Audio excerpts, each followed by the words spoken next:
Hi guys, and welcome back to TomTalks. I'm going to get straight into it because it has been 2 months since we've done a men's football roundup. I do apologise. Busy times.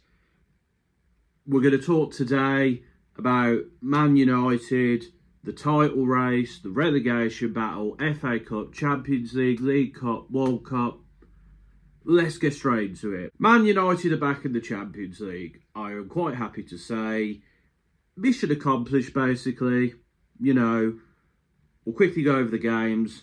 We beat Villa 3-1. Villa weren't great, to be honest, and defensively they were very poor in this game. But once again, Bruno and Casemiro combining, those two have been a great duo this year. Cunha scored the second. Sesko comes off the bench to score the third. Job done against the Champions League rival and was a great comeback after the defeat to Newcastle. And there was the Bournemouth game, which, was quite end-to-end. Bruno gave us, in my opinion, a deserved lead with his penalty. Christie equalises. An own goal then puts us back in front. Harry Maguire then gets sent off for a challenge. And personally, I feel like at the other end of the pitch, it was a similar to what had happened to Ahmad. And I feel like we should have got a penalty for that. But we didn't. And Krupi scores the penalty, 2-2. A draw against Bournemouth isn't the worst result in the world. But I felt like that decision did affect things. And obviously losing Maguire was a big loss. But considering the circumstances, a draw was not the worst result in the world, and that is how we ended March. In April, not a great start. We lost 2-1 to Leeds. We were really poor in the first half defensively. Noah Okafor scoring twice. Second half, Lisandro Martinez gets sent off for pulling Calvert-Lewin's ponytail. And I'm not going to lie, this was one of those decisions where, for me, that didn't look like a red card. I think a yellow card was very fair. And I've seen that decision not been given before and since as a red card. Again, the referees need to be very on the ball and very accurate and very consistent with their decisions. Then they're not. And it makes for frustrating things like the Ahmad decision in the game before, the Lisandro Martinez one in this one. We do get a Casemiro and Bruno combination, but unfortunately, we couldn't quite get the draw. And disappointingly, our first ever defeat at Old Trafford under Michael Carrick as well. But we got back to winning ways with a 1-0 win at Chelsea, thanks to a Bruno ball across into Cunha. Chelsea just were not in good form at this point, and I think we took advantage of that. It was a very narrow win, but a win's a win. You get the points, you take it. We then beat Brentford 2-1. We played very well in this game. Casemiro with another header. Bruno then plays it across to Sesko. Second half, I felt like there were moments where we could have finished it off. We didn't. I mean, it was a bit nervy at the end with Mateus Jensen's goal. But we beat a good Brentford team and we got the win. And also, as well, I will say, Kobbie Mainoo would have had assist of the season if that movement and that ball to Ahmad was finished off, but it wasn't, unfortunately. And then we sealed Champions League with a 3-2 win at Liverpool. Fantastic first half. It probably the best I've seen United dominate Liverpool. Cunha opens the scoring. Sesko then makes it 2-0. Is it handball? It's an iffy one, isn't it? Because it does hit his chest and then his hand, but they probably should have disallowed that. Second half, though, Ahmad makes a mistake. Szoboszlai goes through and scores, and then a really poor mistake from Lamans, and Cody Gakpo is played in by Szoboszlai. But we get the win. Glorious finish by Kobbie Mainoo for his first goal of the season, and that secures us Champions League football, and it's our first league double over Liverpool in a decade. So, a bit annoyed that we made it difficult, but it was a great performance to watch. And finally, we drew 0-0 with Sunderland at the weekend. Sunderland were denied a penalty for a handball. I haven't seen the decision. And Lamans had a very good game. I'll admit I haven't seen the highlights for this. It was a 0-0, so can you blame me? But United are third in the league. We're back in the Champions League. And overall, we've got the job done. In terms of where I feel like the players are at, outside of that Liverpool mistake, Lamans has been great. He's been a great goalkeeper. I think what a signing he's been. Fullbacks wise, Dallow and Shaw, they've been decent, they've been fine, but we need to upgrade on them next season. And obviously when it comes to transfers, that will be something I go into at the end of the season. Centre-back wise, Maguire has been solid when he's played. Lisandro Martinez has been pretty solid outside of that Leeds game. Aidan Heaven has really stepped up to the plate. And for 1 million, that's a bargain, isn't it? That Arsenal, thank you for that absolute bargain. Hopefully Chido Obi proves to be a good bargain as well. He's been doing well for the underage team. So Lenny Yoro, it's not been his season, has it? But he's a young player. We give him time. Matthias de Ligt, I honestly don't know what to say. Like, he seems to be absolutely injury crocked. It might be time to move him on. And it's the same with Mason Mount, although de Ligt has been more consistent than Mount. But they're both good on their day. But we need players who stay fit. That's just simple as that, really. Altay Bayindir, give Vitek a chance, really. I mean, Bayindir is not a good enough goalkeeper, so move him on. Midfield-wise, Bruno is probably about to equal or break the assist record. He's won the Football Writers Association Player of the Year. World class, absolutely brilliant. He has been the defining factor in our season. Give him all the awards. I love him. Give him whatever he wants on that contract. What a leader, what a player. Brilliant. Mason Mount, as I said, he has too many injury issues. I think it might be time to move him on there. Casemiro, this is a great goodbye. What a season he's had in terms of goals, his midfield play. We are going to miss him next year. I think it's probably the right time to go off on a high, but we need to ensure that we replace him properly. Agati needs to go, not good enough. Bye-bye, mate. And Kobbie Mainoo, of course, what a difference he's made into this team. As I said, that movement that almost set up Ahmad against Brentford, that was absolutely glorious to watch. The goal against Liverpool, he's such a fantastic midfield player, and I'm so glad we didn't sell him, because that would have been a terrible mistake. Forward-wise, Cunha has been a lot better in the second half of the season. He's a good player. He's definitely going to be important to us going forward. Joshua Zirkzee, it's time to move on, mate. You've not impressed me when you've played this year. Time to move you on, mate. Ahmad has not particularly had a great second half to the season. There is a talent in there, but he makes mistakes. He's not consistent.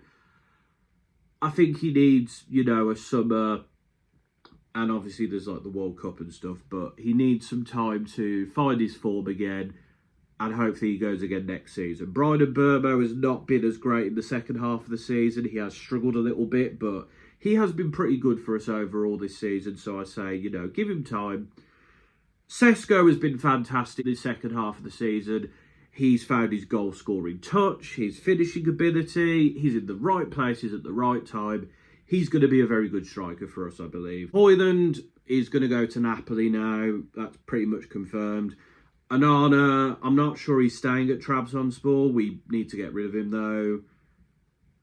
Players like Harry Amas and Toby Collier. Collier might be, of course, coming up to the Premier League. Hull are in the playoff final. Congrats to them. They've got Southampton. I suspect Southampton will win that one. I mean, the form they've been is in fantastic. We'll talk about the FA Cup a bit later. Sancho, Villa might keep him, but he's definitely going whatever the case is. And Rashford, fair play to him. Scoring one of the goals that helped Barcelona beat Madrid in El Clasico to win the title. He's had a very good season there. I'd be happy to have him back in the team, I'm not going to lie. Mazwari, he's been okay. I think we can upgrade on him, though, at this point. Malacia needs to go. Not good enough. Dorgu was absolutely brilliant at the start of the season. I'm hoping he'll recover that form again. He's definitely a player we need to keep. Tom Heaton is perfectly fine as a number 3. And yeah, we got young players like Diego Leone, Tyler Frederickson, Chido Obi, etc. that we'll have to see if they can fit into the team. But overall, United have been pretty good in this period. Got the job done. There's definitely room for improvement. I definitely feel like we need some more consistent goal scorers. We need better fullbacks. We need more midfielders. And I think we need some top-class wingers as well to challenge the players in those positions. But as long as we spend our money well, we had a good summer this summer. Recoup some of the money from some of those players. Recoup some of the wages from the players leaving. Just get it done, United. Do the job. And finally, it looks like Michael Carrick is going to be appointed the permanent manager. I think this is the right decision. Realistically, when you look at the managerial market, Luis Enrique is not available. Nagelsmann might not be available. There's not many world-class managers out there that you say, yeah, let's go get them. And he's proven that he deserves the job with how he's done with this United team. Let's not forget, when Ollie came in, we didn't get Champions League. We finished just outside. We obviously had some very good results, but we didn't get Champions League. He has got us in the Champions League. And, Liverpool's dropped off this year. Chelsea's dropped off this year. Newcastle's certainly dropped off this year. Villa are, petering out a bit. Obviously, we're nowhere near the title race. But realistically, if we'd been better in the first half of the season, we might be in the title race. So, Carrick has done a very good job. So, give him the job. Let's start rebuilding and let's focus on next season. And again, next season ambitions we'll talk about later down the line. So let's get into the rest of men's football. Premier League. Arsenal are 5 points clear at time of recording. Man City are playing Palace later, so we'll see what happens there. But Arsenal looked like they might have bottled it. The draw at Wolves, the defeat to Bournemouth, the narrow defeat to City, losing the League Cup final, of course. City winning the first trophy of the year. But Arsenal have clawed it back. Of course, City dropping points against Everton as well. And it does look like Arsenal are just going to get over the line here. And, City have got some difficult games to come. We'll get into fixtures later, but it does look like Arsenal's going to win the league. And they have been playing better of late. Saka has been getting back to his best. Gyökeres is looking a lot better now. Eze and Ødegaard are having their moments. Obviously, we know they're defensively solid. Raya is a fantastic goalkeeper. Gabriel and Saliba are a fantastic defensive pair. Declan Rice is very good at the base of the midfield. But they've just managed to get the job done. And they might not be the best Premier League team of all time, but I think Arsenal fans, obviously, it's been, 22 years since they last won a league? They're going to be ecstatic. What it is for City, they managed to claw it back a bit. The Gehi and Semenyo signings were great, but just when Rodri's not there, they do look like they're missing something. I think Gehi isn't quite the finished article yet. Donnarumma is prone to mistakes. Haaland has been not as consistent as they would have liked. They're just missing something. And whether Pep's there or not next season, they probably will find it and Arsenal will have to invest. In terms of Champions League, Liverpool and Villa are almost there now. Liverpool have just about got the job done. It's not been convincing. Same with Villa, really, but admittedly with Villa, they have a chance of silverware. They beat Nottingham Forest 4-0, 4-1 on aggregate in the Europa League semi-finals, and they're playing Freiburg in the final, and you would expect them to win. Obviously, it's Emery's trophy as well, but Villa can't complain. Champions League football and a first trophy in, 30 years? I don't think they'll be complaining. As for Liverpool, though, the signings have struggled to work out. There's been injuries. The Salah's obviously off. Van Dijk has had a difficult season. The goalkeeper situation. I think I'm interested to see what Liverpool do. Because do they stick with the man who won them the league last year? Or do they get rid of the man who has seen them fall 20 points behind the leaders? We'll have to see, but Liverpool should be getting Champions League. Now, there is a very interesting scenario now where if Villa come 5th, which they are at this point in time, and if they win the Europa League, the 6th place team gets Champions League football, which as it stands is looking like Bournemouth, Brighton or Brentford. These teams have all been fantastic. I mean, Brentford have petered off a little bit of late. Igor Thiago's obviously been fantastic for them. Damsgaard, Utara, Queefan Kelleher is a fantastic goalie. And even if Brentford get in Europe this year, what a season for Keith Andrews. I would give Keith Andrews manager of the season. Personally, what he's done is fantastic. Considering we all thought they'd get relegated as well, what he's done is absolutely brilliant. So, fair play to him. I'm going to give Brighton credit. 7th, they're going to be back in Europe, I reckon. And they could be in the Champions League.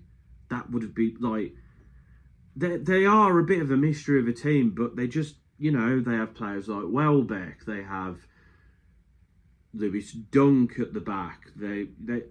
Verbruggen is a very consistent goalkeeper. They just have these players that are just consistently very good. They work well as a team. They get the job done. And they weren't struggling halfway through the season. There was calls for the manager to get the boot. But he might be getting them into the Champions League now. So, and what that would be brilliant for Brighton. And it would be brilliant for Bournemouth as well. I mean, does Iriota maybe regret leaving if they get in the Champions League? I don't know, but Ryan has been a brilliant signing to replace Semenyo. Krupi's been brilliant. Obviously, Senesi is a quality centre-back that apparently he's leaving. They are definitely going to miss him next season. And considering they lost most of their defence in the summer, Bournemouth have been absolutely brilliant this season. So that's going to be really interesting to see what happens there. Chelsea need to win the FA Cup to get in Europe next year, basically. They're 4 points off the European spots at the moment, potentially 2, depending on stuff. They've been poor this season. Liam Rosinia, it just didn't work out, did it? Lost in the League Cup semis to Arsenal. They're through to the FA Cup final, of course. Champions League, they got battered by PSG. It's not been their season, and I think there's going to be a lot of movement at the club. And I think the signings of players like Garnacho and Gittins and the model of buying these young players and hoping to make a profit, it's not working. And I'm interested to see what happens at Chelsea next year and who they appoint as a manager, because that will tell me whether this will get worse or it's going to get better. As for the bottom, Wolves and Burnley are down. They're both decent teams, and they're far better than some of the sludge we've got in recent years, but they're just not quite good enough. They're just not been quite good enough, and as a result, they're getting relegated. But at the bottom, Forest have survived. Vito Pereira has really turned it around. Obviously, Gibbs, White, Anderson, these Murillo and Milenkovic and Sells at the back. They have some very good players. I just wonder how they keep on to some of these players. I mean, Anderson is basically gone, we know. Gibbs White is probably going to go. Some of these defenders are probably going to go. And especially now after losing the Europa League semi-final to Villa, there will be no European football next year for Forest. So what happens there? I don't know. But Vita Pereira's done his job. Oliver Glasner has done a pretty good job at Palace. They're in the Conference League final against Rayo Vallecano, which you expect them to be. He's going to leave probably on a high. Would be another historic moment in Palace's history. But of course, they've lost Gehi. They lost Eze in the summer. Mateta wanted to go. He probably will get to go. They've got to keep hold of players like Ismail Assar and Lacroix. And Adam Wharton is probably going to go. Again, with Forest, how do they keep on to these players and keep going? We'll have to see. Leeds have stayed up as well. Fair play to Daniel Farker. He has proven the doubters wrong. Dominic Calvert-Lewin, of course, has been fantastic. But so Noah Okafor, we were a bit unsure how he'd do in the Prem. I think he's done a very good job. Stature's been brilliant as well. Like, Leeds have been very good. And again, similar to Palace and Forest, can they keep those players? Newcastle are 13th. They're not getting in Europe next year. What an absolute fall off it's been for them. And considering that Gordon's going, the loss of Isak has obviously affected them because Voltemade, while he made a good start, has fallen off, and Visa has struggled as well. Tonali or Bruno, potentially both are going. Maybe one or the other are going. That's going to be a big impact on them. And they've, there's players like Trippier and the goalkeeper situation they need to deal with. Eddie Howe, it looks like he's staying, so it'll be interesting to see what happens, but they need to spend their money so much better this summer because they just did not get the job done there. And they're currently behind Sunderland. But you know what? Sunderland, again, a team, fair play. They are still technically in the European conversation. Like, there is still a chance. I don't think it's going to happen because they have petered off a bit in the last few games. Reportedly, they might be sacking the manager because of it. I think that would be daft. You've just been promoted and, yeah, you've narrowly missed out on Europe. But you can't sack the manager because of that. At the bottom, Spurs or West Ham. This is going to be exciting. Spurs currently are 2 points clear of West Ham. They've managed to turn it around under Roberto De Zerbi, even though they've lost like Simmons and Solanke to injury. They're just getting results. He's unbeaten in his 4 games so far. The Igor Tudor appointment was an absolute disaster. West Ham were doing so well, but they've lost their last 2. The Arsenal game, that decision, I think it's a foul, but I understand why people are annoyed again. The lack of consistency from referees. But it's going to be an exciting end to the season, I've got to say.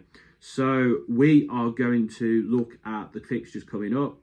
Obviously, City versus Palace today. And then there's a bit of a break. No, sorry, there's not a bit of a break. We got Villa-Liverpool. That is going to be a big game in the Champions League race. City-Palace. Do you know what? I'm going to say City drop points. City always struggle against Palace. I think they'll drop points there. Villa-Liverpool, I'm going to say that Villa narrowly win this one to secure the Champions League. Other big games, Brentford-Palace. I think Brentford will get the job done over Palace there. I think Palace will be thinking ahead to their cup final. Brighton away at Leeds. I'm going to say that's a draw. I think Leeds obviously are safe, but I think they'll give Brighton a game. West Ham away at Newcastle. I think West Ham win this one. And I think, I think they'll just get over the line here. I think this is a good game for West Ham. Arsenal, of course, will beat Burnley. And if City drew and they win this, I think that's that. I think it's done then. City are away at Bournemouth. I think City will just about get a result here. I think it would be, a difficult game, but I think they'll get the job done. Chelsea Spurs. Chelsea are pretty awful right now, but I think they'll want to relegate Spurs, and I think they'll just win this. I think it'll be tight, but I think they'll win. And then on the final day, Brighton host United. Brighton, I could see Brighton nicking this because I feel like United are kind of on the beach already. It depends if Bruno's got his assist record or not. Arsenal away at Palace. I think Arsenal would nick this one. Liverpool, I think, would beat Brentford to secure Champions League football. City Villa, I think City will win that. I think Villa will be concentrating on the Europa League final there. Bournemouth, Forest, I could see being a draw. Spurs at home to Everton. I think Spurs will nick that. And then I think West Ham Leeds would be a draw. So by my calculations, I think Liverpool Villa still... I don't know, actually. Someone will have to tell me in the comments. But that's sort of my predictions for the end of the season. Other stuff, we got the Championship playoff final between Hull and Southampton. I think Southampton win that. I think they've been brilliant to watch this season when I have seen them, and I think that run they've gone on is fantastic. Coventry are back in the Premier League. Nice to see a Midlands team.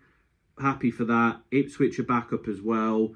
Millwall aren't going to be there, so that's good. We don't like racism. In terms of like the relegation zone, Oxford, Leicester and Sheffield Wednesday are down.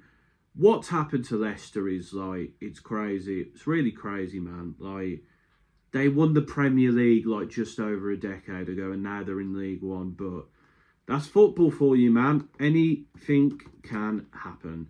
League One, Lincoln have absolutely stormed to the title. Fair play. They're in the Championship along with Cardiff, who are back up after getting relegated. At the bottom, Exeter, commiserations to Port Vale, of course, a Midlands team. Rotherham and Northampton are all relegated. The playoff final is between Stockport. Oh, no, we don't know yet. It's between, we'll find out later down the line. League 2, won by Bromley. Got a mate who's from Bromley, but he doesn't like football. MK Dons and Cambridge. So MK Dons back in League One, and two teams, you know, who not normally considered like footballing places, but there you go. And relegation wise, commiserations to Harrogate Town. I've got a mate from Harrogate, and Barrow, who have been relegated. And we'll finally talk about the National League, because what a final day. York City just going up ahead of Rochdale.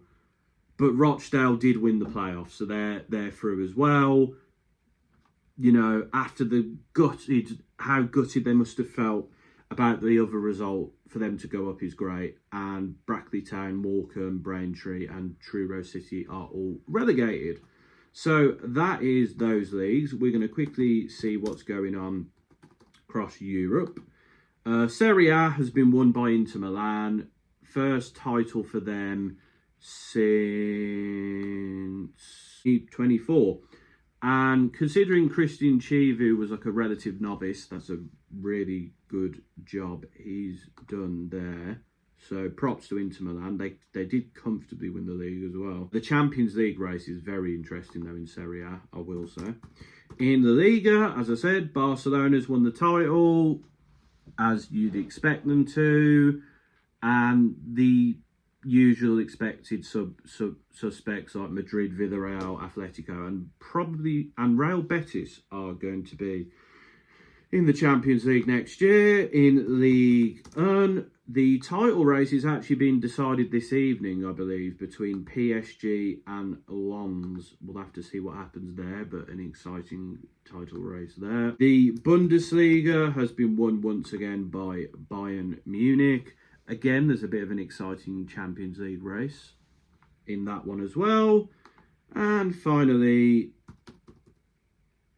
the Premier League has been won by Porto. Benfica are currently third, and they've not lost a single game this year. Like, Jose Mourinho has done a very good job there, and it looks like he's off to Real Madrid.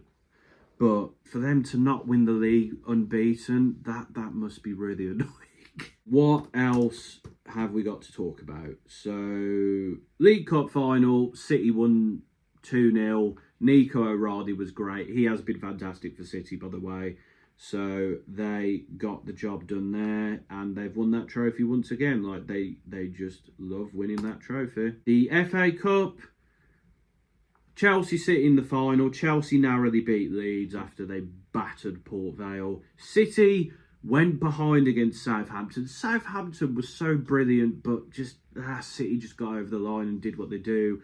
I think City's going to win the FA Cup final. I'd be very surprised if Chelsea wins that, to be quite honest. And we'll talk about the Champions League. We've already talked about Europa and Conference. It's going to be PSG-Arsenal in the final. Absolutely cracking tie between PSG and Bayern. PSG winning 6-5 on aggregate. Absolute goal fest in that first leg. But, you know, when you've got players like Dembele, Kvaratskhelia, Desiree Doué, Vitinha, like, when you have so many quality players, but Bayern do as well with Elise, Kane and Luis Diaz and Kimmich, and but PSG just got over the line there. So commiserations to Bayern. Arsenal, though, are in the final. Faced a bit of a difficult task against Atletico Madrid, but Bukayo Saka was there to send them through. It's their first Champions League final since 2006. Can they win? Do you know what? I'm going to say Arsenal are going to win. I've got a sneaking suspicion they'll just do what needs to be done. This PSG team is vulnerable in defence, as shown by the fact they conceded 5 goals in the semi-final. But we'll have to see, man. We'll have to see, but I think it's going to be a very exciting Champions League game. And finally, we can talk about the World Cup. The big one, obviously, Italy didn't qualify, which... how has Italy not qualified for the last 3 tournaments? It's crazy. It's absolutely baffling. Also, there was that Democratic Republic of Congo beat Jamaica to get through to the finals. That was a very nervy game, but congrats to DR Congo. So we now know the groups. Group A is Mexico, South Africa, South Korea, and the Czech Republic. I'm not going to predict the World Cup till nearer the time. Group B is Canada, Bosnia and Herzegovina, Qatar and Switzerland. Group C is Brazil, Morocco, Haiti and Scotland. Good luck to the Scots there. It's an interesting group. Group D is the US, Paraguay, Australia and Turkey. Group E is Germany, Curacao, Ivory Coast and Ecuador. Group F is the Netherlands, Japan, Sweden and Tunisia. Group G is Belgium, Egypt, Iran and New Zealand. Of course, with the political climate, we don't know what's going on with Iran. I mean, they're currently getting bombed by the US and Israel. They said they're not going to be there. The FIFA guy, who is extremely corrupt and is a despicable individual, he says they're not. I don't think Iran's going to be there, to be quite honest, and I don't think the Americans are going to allow them. Group H is Spain, Cape Verde, Saudi Arabia and Uruguay. Group I is France, Senegal, Iraq and Norway. Group J is Argentina, Algeria, Austria and Jordan. Group K is Portugal, the Democratic Republic of Congo, Uzbekistan and Colombia. And Group L is England, Croatia, Ghana and Panama. I think that's a decent little group for us. So, what are my thoughts on the World Cup? First of all, I hope that people are consistent and they call out what's going on in the US at the moment. It's the same way they do with Qatar, because, you know, they're bombing Iran to shit, which as a result means they're probably not going to be at the tournament. They're blocking visas from several countries, which means players won't be able to come, fans won't be able to come, and they're not really giving reasons why. It's the MAGA Republican agenda. And, you know, people are very worried about going to America at the moment. It's very hostile. You've got ICE, who could just pick you up, put you in the back of a van if they don't like you. Santino wearing a MAGA hat and giving Trump the Peace Prize. It's so corrupt. Like, we always have known FIFA is corrupt, but the corruption is off the scale. It really is. People are saying boycott, and I think boycotting the World Cup would be a good idea.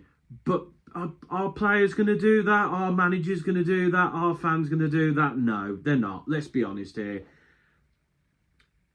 The FAs care too much about the money, and they know that they're all too worried about being the first team to do it.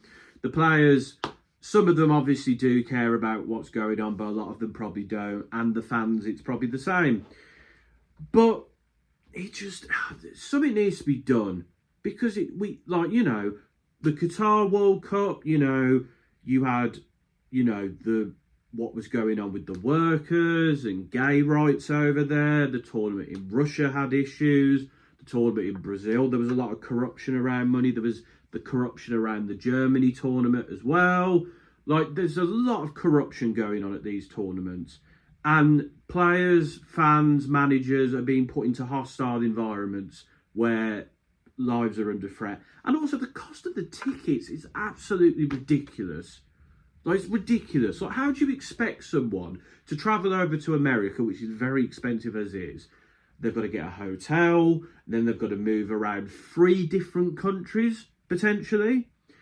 And then the ticket prices as well. It's a joke. How is the average football fan supposed to afford this? How is somebody from who is working class, whether they be from this country or Brazil or the Democratic Republic of Congo or Uzbekistan or Japan or Australia, how are they supposed to afford that? How?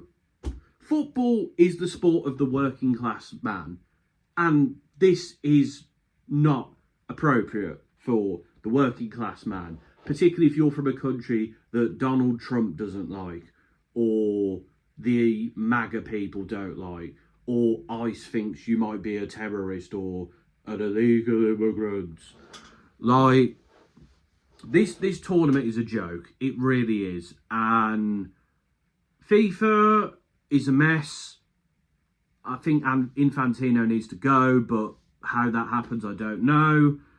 But this tournament's just going to be a mess, man. It's not going to have the heart and soul that the World Cup normally does, and it's a real shame that this tournament is being overshadowed by a corrupt country that is bombing countries that are trying to play at the tournament. Joke, it really is, and something needs to be done, man. It probably won't, because obviously, you know, there's the World Cup that's in like 3 different continents. Then there's the World Cup that's in Saudi Arabia because everyone else dropped out of the process. Like, there's more of this to come in different manners and in different ways. But this tournament feels like the tip of the iceberg.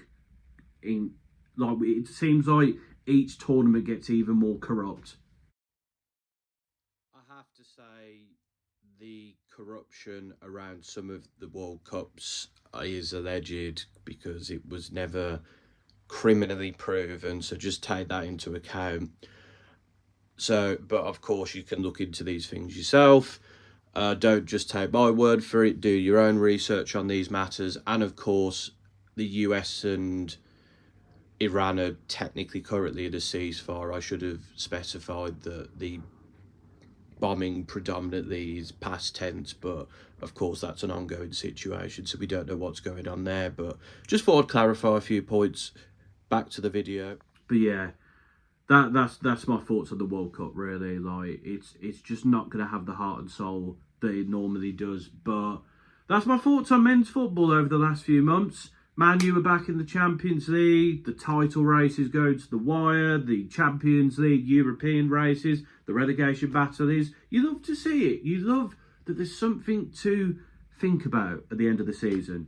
And FA Cup finals to come, Champions League, Europa Conference League. We've got the playoff finals to come as well. Exciting times. And then, of course, there's the mess that is the 2026 World Cup in the US, Mexico and Canada. But that's my thoughts. Let me know in the comments. Do you think Michael Carrick should be appointed the Manchester United manager? Do you think Bruno should win the individual awards? Who do you think is going to win all these trophies? Who do you think is going to go down? Who do you think is going to get Champions League? Let me know in the comments. And until next time, folks, this has been another TomTalks.